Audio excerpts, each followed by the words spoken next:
Hello, my name is Atman Vakil. I am a rising fourth year at the University of Chicago, majoring in economics and music, and I'm a staff writer for the Chicago Thinker. This past year, I was honored to serve as the president for UChicago College Republicans. With me today is a very special guest, Professor Casey Mulligan from the economics department at UChicago. Professor Mulligan served as the chief economist of the White House Council of Economic Advisors for a year under President Trump. Professor Mulligan is also affiliated with the National Bureau of Economic Research, the George J. Stigler Center for the Study of Economy and the State, and the Population Research Center. His research focuses on capital and labor taxation, the gender wage gap, health economics, social security, voting, and the economics of aging. He has written many books.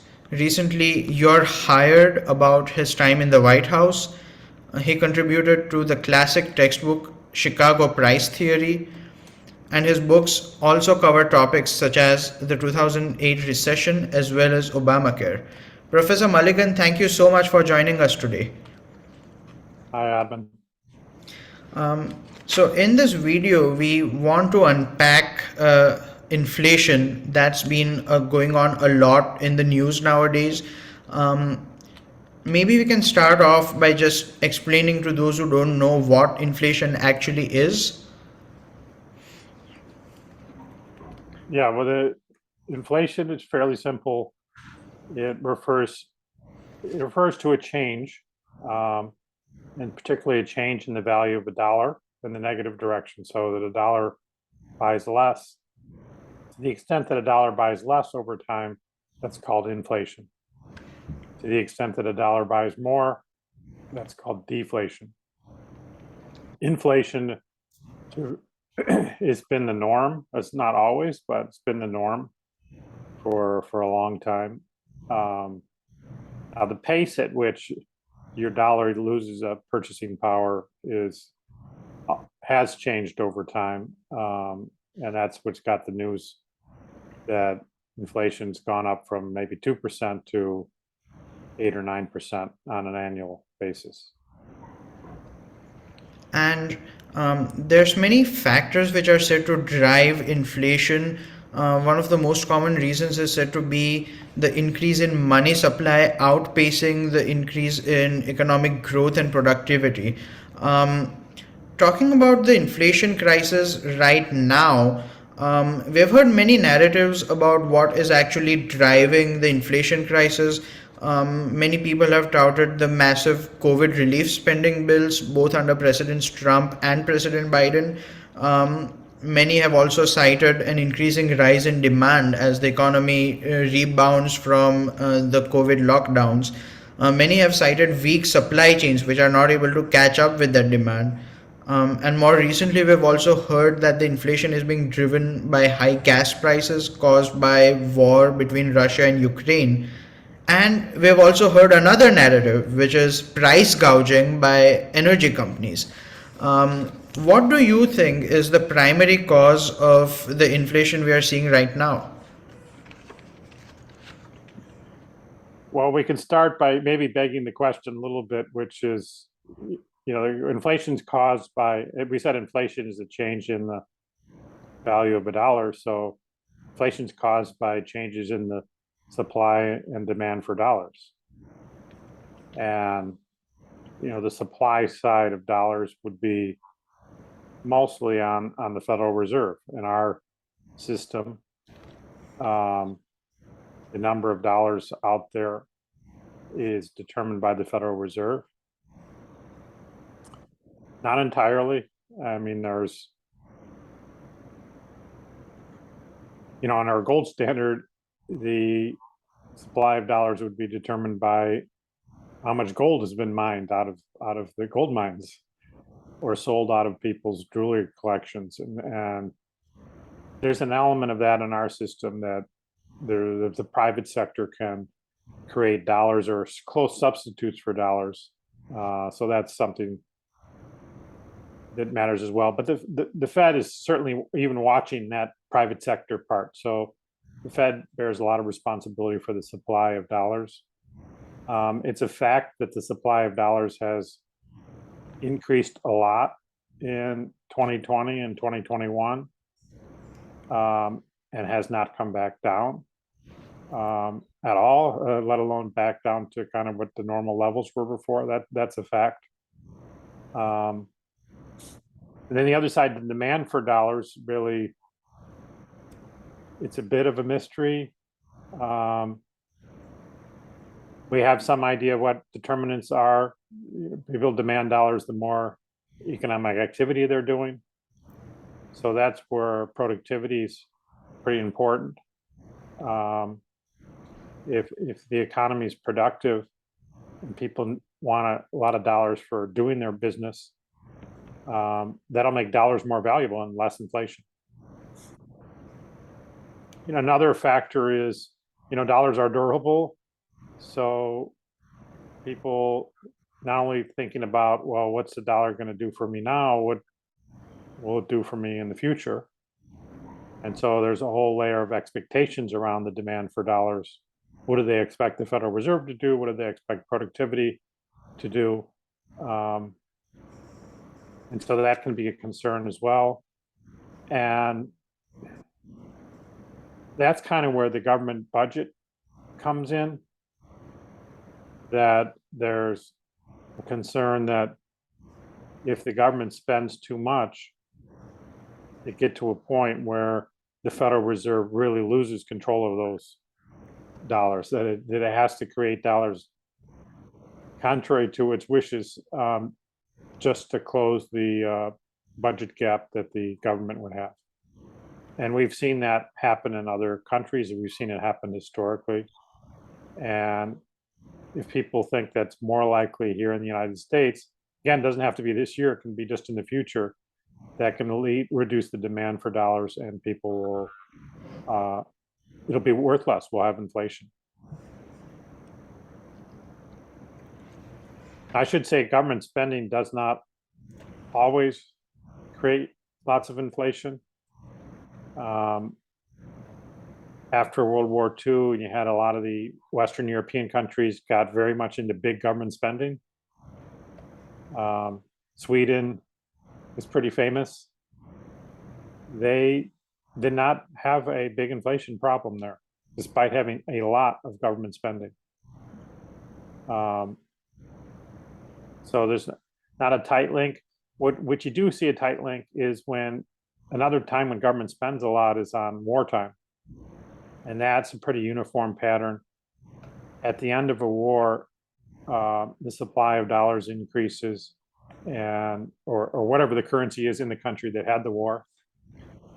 And you get a lot of inflation at the end of the war, beginning of the post-war period. And you might say, well, we had a war on a virus, and this is something like that. And that's kind of been my opinion. We have the magnitude of the inflation we have now kind of fits with kind of the magnitude of the war we had. The war we had on the virus wasn't as big as World War II, but it was something like Vietnam or Korea in terms of government purchasing. So those are kind of some of the factors at play right now. Mm-hmm.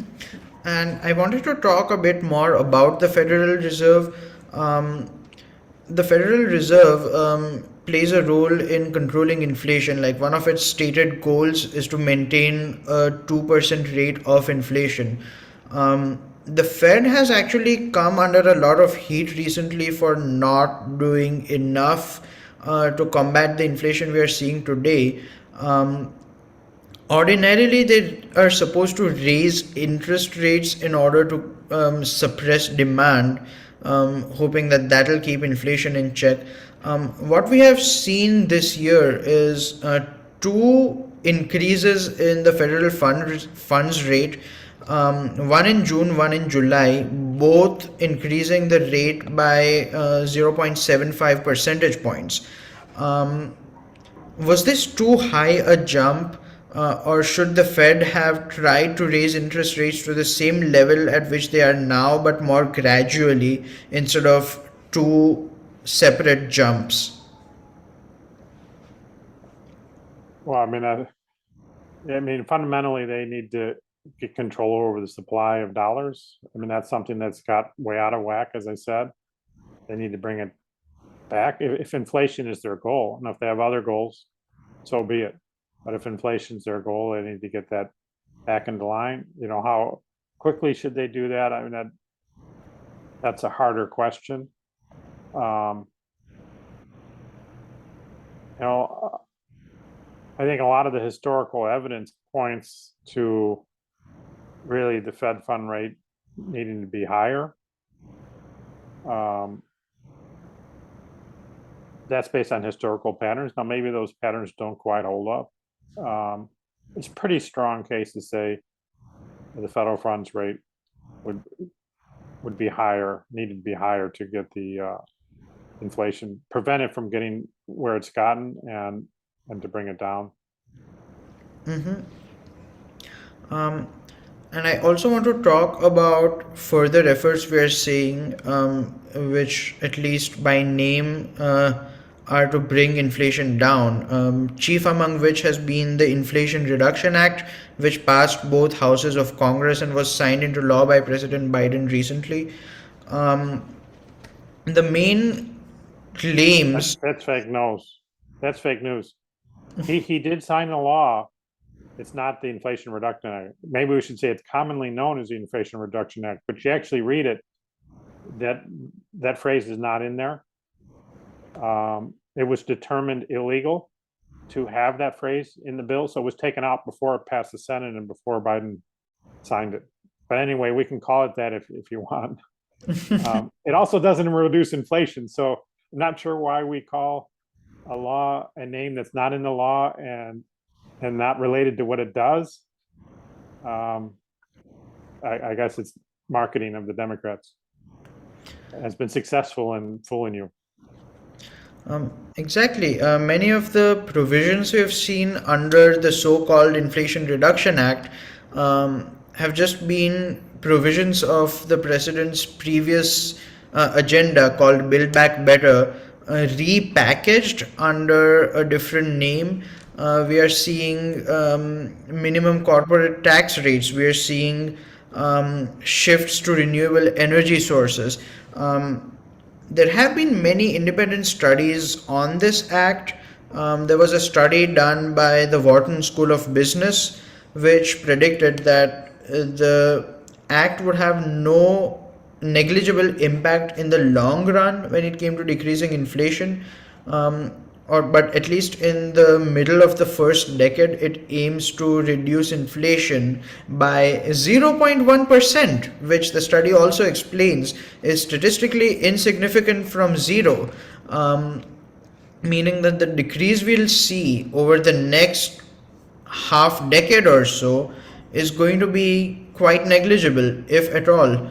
And you have also published a paper analyzing this act in which you actually predict that inflation could end up increasing. You also predicted that employment will be reduced by around 900,000, annual GDP will be reduced by 1.2%, and average household income will fall roughly by $1,200. Could you please walk us through the key steps of your analysis and what brought you to these conclusions? Yeah, my first focus really was on the real economy, meaning employment, productivity, you know, how much value we're getting out of the efforts of all of America's workers, and focus on that. And then we can think of derivative effects on inflation, because, you know, I mentioned earlier that productivity is a factor in the demand for dollars and therefore its value. You know, I use for a lot of things, and it's proven to be accurate in my career. Some people call it the neoclassical growth model. It kind of summarizes the economy in terms of capital and labor, consumption versus investment over time. And so I'm looking at, well, if we have a change in the law, does that law create or remove incentives to use labor in the business sector, or incentives to use capital. Or even if it doesn't change the incentive to use those things, does it change their productivity? I'm going to give an example of the latter. If the law is pushing people away from fossil fuels, which are very good at producing energy in terms of the amount of labor and capital needed to give you a certain number of kilowatt hours in your house, or for you to drive a certain number of miles in your car, shift away from that productive enterprise toward a much less productive enterprise of wind power or solar power, which takes a lot lower labor and capital to produce the same energy results. That would be an example of a productivity change, and that was a key one in that reconciliation bill that Biden signed. In terms of the incentives to supply capital, the big thing going on there is a new tax on corporations.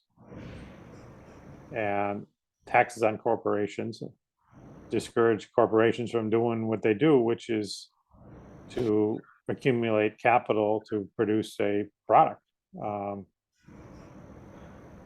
so that's going to make for less capital.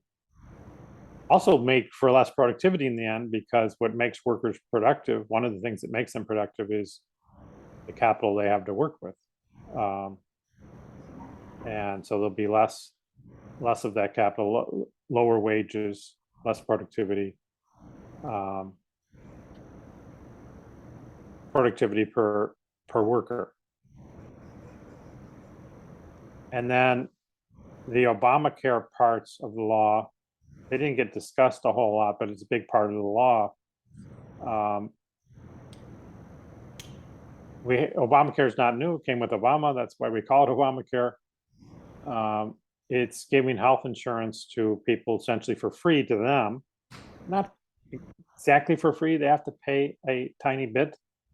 But most of it's paid for by the general public, you and I. These are quite generous payments. I mean, in terms, there's a lot of dollars involved, but you can't really get the Obamacare money. Either the Obamacare money originally, as Obama laid it out, or as Biden is expanding it, you can't get that money. If you have a full-time job, you're not going to get that money. And so this discourages full-time work. There are and always have been people on the fence between full-time work and not working, or between full-time work and part-time work.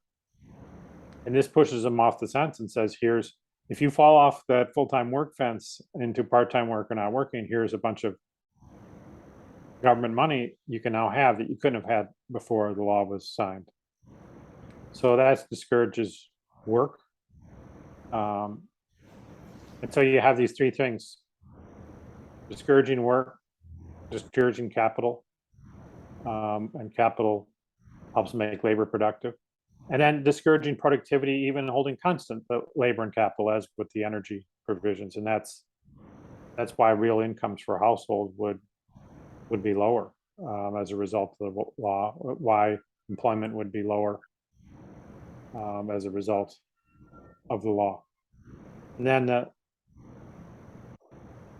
so what happens with inflation around that? Well, depends on what happens to supply and demand for dollars. On the demand side, it's clear there'll be less demand for dollars in that scenario. So that'll make dollars worth less. That's inflation. On the supply side, the Fed really isn't named in the law. So you might say it wouldn't do anything. And maybe, if we're lucky, that'll be the case. Problem is, Federal Reserve doesn't operate in a vacuum. They operate in our world. And if they see the economy doing badly, especially if they're confused why it's doing badly, and they don't realize, well, this came from the new law, if they're confused by it, they may think that they need to relax on their attention on inflation. So a lot of people, the Fed, think they have kind of a dual job to maintain employment and to maintain inflation at a low level. And they see employment getting bad and say, well, maybe we need to shift our attention toward the employment and have some easy money. Yeah, we'll miss our inflation targets, but the economy needs us now to do that. So that it could, through that indirect channel, increase the supply of dollars. So reducing the demand for dollars, increasing the supply, that means more inflation. It was very dishonest and fraudulent to have called that bill the Inflation Reduction Act. There are even some Democrat senators like Bernie Sanders, one of our alumni. Wish he learned a little more when he was here, but he had a moment of honesty, as he sometimes does, when he said this isn't doing anything for inflation. But I mean, politics is one of those professions where you're allowed to lie over and over. It's part of the business, and that's what they did. They, as you said, they had their Obamacare things, their environment things that they wanted to do well before inflation came on the radar, and they know people are really upset about inflation, so they just claim that the things they were already going to do were actually anti-inflationary. There's really no basis for that. Now, I do have a colleague, maybe you should interview him, my colleague Roger Meyerson, who actually wrote a letter to the general public claiming that Biden's agenda would reduce inflation. I asked him to show me the model or even give me the reasons. He never replied that to me. In fact, I asked him if he even read Biden's agenda and knows what's in it, and he never replied to me. But maybe he would be more polite to a tuition-paying student. So you should ask him that. It'd be very interesting to see what he says. A coherent, he doesn't know a lot about inflation, didn't stop him from writing a letter to the general public about it, but a coherent story he might tell would be, well, that this law will increase productivity. I don't know how the heck that's going to do it because you're discouraging capital and all the things I talked about, but they would at least be a logically coherent story. And then I would follow up on that question. If that's how he tries to answer it, I would follow up, well, okay, but doesn't shifting to away from fossil fuels reduce productivity? Doesn't all this regulation getting in business from Washington, isn't that reducing productivity? Those are kind of good follow-up questions. One other follow-up I had about this act is that one measure included is capping prices of insulin and maybe some other drugs. The Democrats have been celebrating this as a huge win over big pharma and saying that this is going to bring down the cost of lots of prescription drugs. But what's actually going on there?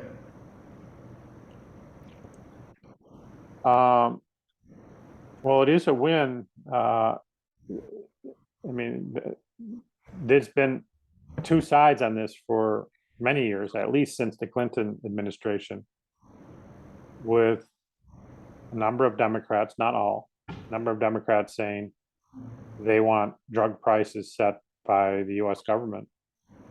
And then the pharmaceutical industry saying, no, this is a market and they want the market prices to be determined. And the law now allows some of the drug prices, small number you might say, although they're chosen deliberately to be the ones that are the biggest in terms of spending and revenue, are going to be set by the federal government now. So that is a win in that political battle. My expectation is that it will increase some drug prices. And more stronger prediction I have is that it will reduce the usage of prescription drugs. So it'll be bad for health. Other than those drugs that are themselves bad for your health, like maybe opioids or something like that. But all the cancer drugs and the drugs that are really intended and I think successful at making people healthier, helping them live longer, there'll be less utilization of those drugs because of the incentives. Again, the incentives in the law. The law, and we talked about this in the socialism course that you took, and since some of those effects are here, you have a one big buyer in the market. If they're successful at getting a lower price, the way they're going to do it is by buying less, and that's the kind of effect I'm talking about. Also, this way they've structured the price setting, there's some rules around how the government's going to set these prices, really discourages pharmaceutical companies from expanding their market. Companies always have decisions to make about how big they make their market. When they set up the clinical trial, they need to think about, well, what groups are we going to include? Are we going to include children? Remember with the vaccine, we're going to include teenagers in the clinical trial. We're going to include toddlers. We're going to include infants. I mean, these are all decisions that need to be made. And if you don't include a group, that means you can't sell to them and you won't sell to them. And the way it's structured, they're discouraged from including additional groups in the trials, and those will be people shut out from the drugs. Also the prices that the government will they're set for government programs, not for commercial programs, like the ones that you and I are on, University of Chicago plans. So the price the government is going to pay is going to be tied to the price that commercial payers pay. So one way the companies can make government pay more is to make the commercial people pay more. So that'll raise drug prices in the commercial sector, which will also tend to reduce the utilization of these drugs that are there for people's health. So we'll see whether it helps reduce the budget.